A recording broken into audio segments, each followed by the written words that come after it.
In a bustling town surrounded by green meadows, lived a famous clockmaker named Mr. Henry. He was an elderly man with a kind face and a shop filled with clocks of every shape and size. People would come to him not only to repair their timepieces but also to hear his wise advice. One day, a young man named Daniel walked into the shop.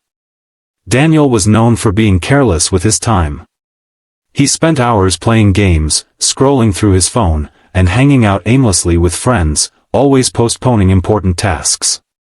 "Mr. Henry," Daniel said, placing a broken watch on the counter, "can you fix this for me? It stopped working."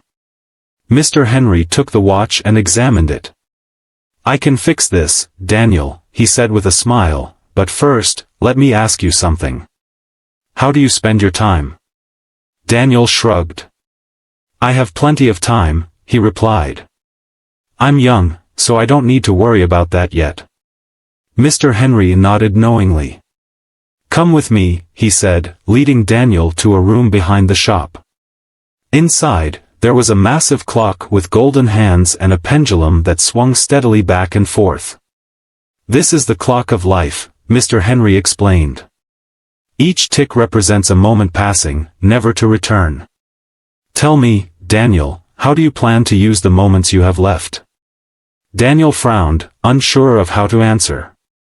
"I don't know," he admitted. "I guess I'll figure it out later." Mr. Henry shook his head. "That's what many people say. But time doesn't wait for anyone, Daniel. Look at this clock." He pointed to the pendulum. "Each swing is a chance to learn, to create, to grow. Once it passes, it's gone forever." Daniel stared at the clock, realizing for the first time how quickly time moved. "What should I do?" he asked. "Start by valuing your time," Mr. Henry replied. "Set goals, even small ones, and work toward them every day.